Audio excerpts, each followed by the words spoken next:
yang terakhir, saya mau cerita soal satu orang ini. Ada yang tahu? Ada yang suka basket? Oh, oke. Pemain favoritnya siapa? Kalau saya ini sih. LeBron. Curry dong. Kenapa saya suka dia? Karena dia cinta Tuhan.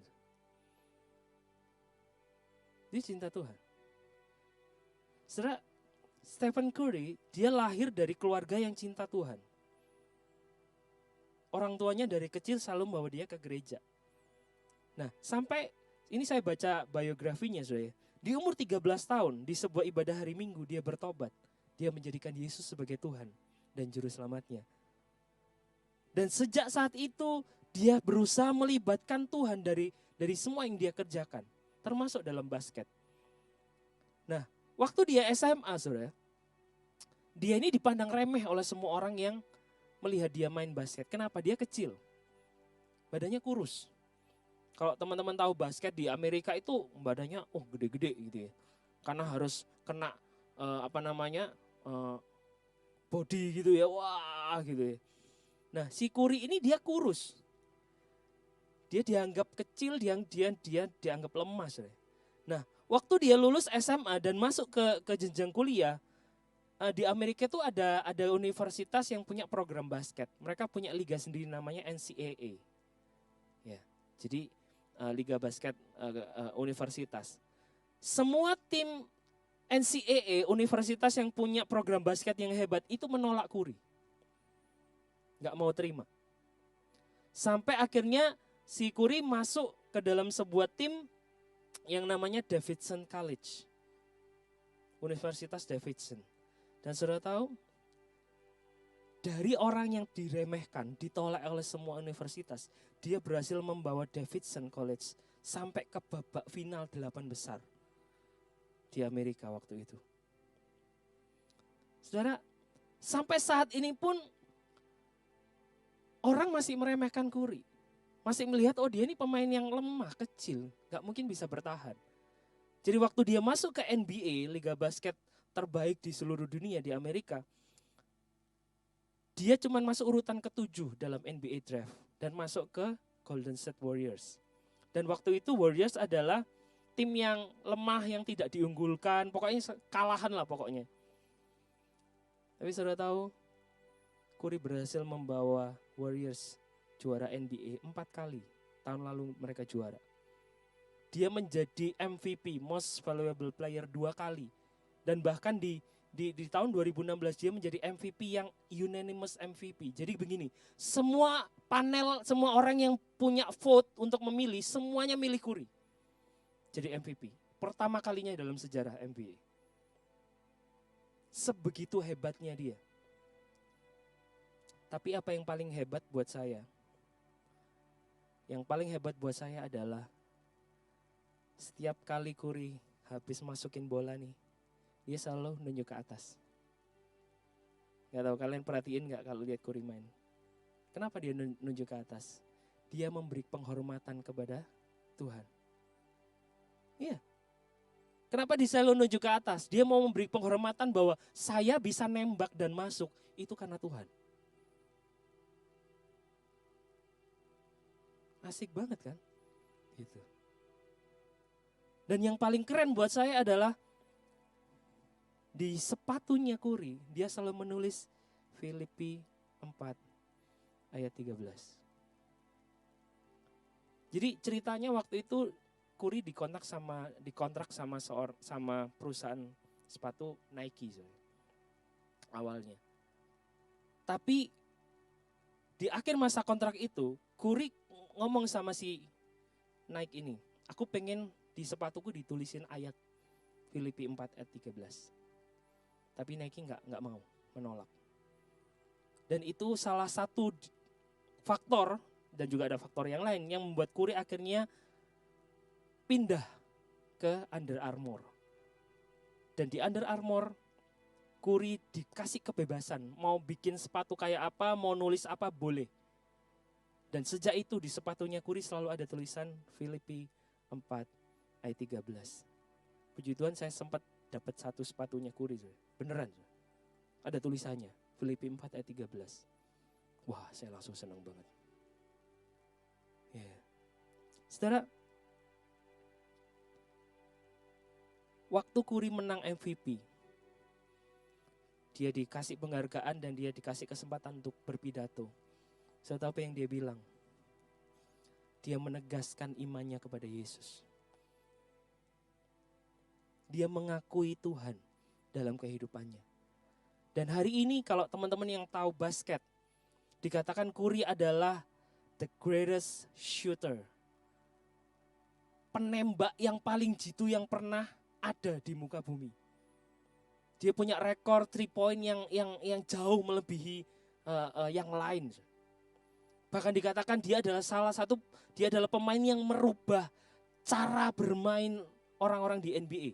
Kalau dulu orang-orang main itu selalu berusaha untuk sedekat mungkin dengan ring. Ya kan, ngedong lah, apalah. Tapi gara-gara si Curry, semua anak-anak muda sekarang nembaknya jarak jauh semua. Gara-gara dia. Semua tim sekarang niru permainannya dia. Semuanya cari shooter semua sekarang. Gara-gara dia. Gara-gara dia orang-orang yang kecil badannya yang dianggap tidak punya kesempatan main di NBA. Karena dia, sekarang mereka jadi punya kesempatan. Dan semuanya dimulai dengan iman dari seorang Stephen Curry kepada Tuhan. Dan bahkan di dalam kesuksesannya, dia nggak lupa bahwa semuanya itu karena Tuhan.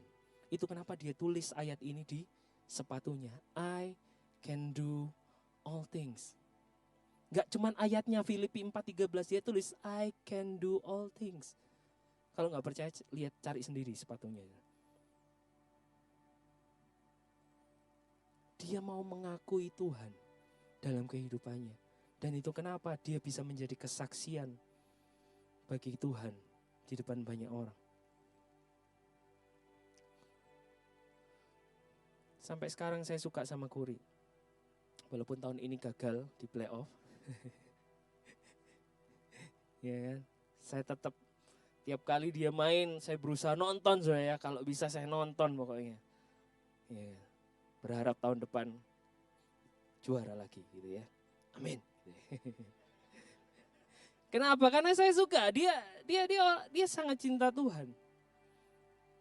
Dan kalau saudara ngikutin Instagramnya, dia bersama istrinya, mereka nggak malu-malu menunjukkan iman mereka kepada Tuhan. Jadi saudara, ayat ini berbicara banyak buat kita, buat saya secara pribadi. I can do all things to Christ who strengthens me. Yuk sama-sama kita berdoa. Saya undang saudara bangkit berdiri bersama-sama.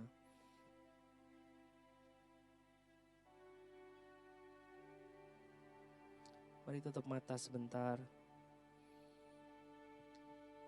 Kita ambil waktu merenungkan firman Tuhan.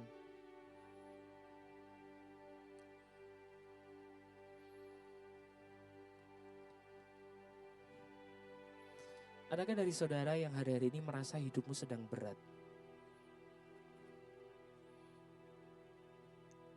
Adakah dari saudara yang merasa bahwa hari-hari ini engkau sedang merasa ditinggalkan oleh semua orang? Adakah dari saudara yang merasa bahwa hari-hari ini engkau merasa tidak punya harapan akan masa depan? Kalau engkau orangnya, taruh tangan di dadamu, saya mau berdoa buat saudara.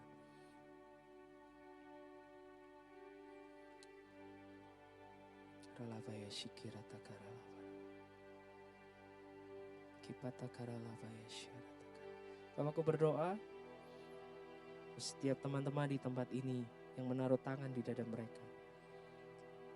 Aku berdoa Tuhan, nyatakan dirimu, nyatakan rohmu Tuhan di tengah-tengah kami. Supaya kami semua menyadari bahwa ada kekuatan yang Tuhan sudah sediakan. Bahwa kami tidak pernah sendirian. Bahwa kami bisa menanggung segala sesuatu. Karena ada Engkau Kristus yang hidup di dalam kami. Bahwa kami bisa menghadapi segala perkara. Karena kekuatan-Mu sudah Engkau sediakan buat kami. Berikan kami harapan yang baru Tuhan. Ajarkan kami melihat bahwa Engkau Tuhan yang tidak pernah meninggalkan kami. Engkau sudah menyediakan masa depan yang indah, yang penuh dengan harapan buat setiap kami. Terima kasih. Nyalakan kembali semangat kami Tuhan. Walaupun kami melihat ada tembok besar di hadapan kami. Tapi izinkan kami percaya seperti bangsa Israel yang menghancurkan tembok Yeriko yang sangat besar itu. Karena ada kekuatan Tuhan yang menyertai. Izinkan kami percaya untuk melihat semuanya itu Tuhan. Terima kasih. Terima kasih. Materaikan firman-Mu. Bangkitkan kembali kami Tuhan, anak-anak muda di tempat ini. Biarkan kami terus punya semangat yang menyala-nyala, melayani Engkau. Memberikan hidup kami buat Tuhan. Apapun kondisi yang ada di sekitar kami, seberat apapun kondisi kami. Kami mau tetap sungguh-sungguh melayani Tuhan sepanjang kehidupan kami. Terima kasih. Kami ucap syukur buat segala berkat-Mu. Hanya di dalam nama Yesus kami berdoa. Amin.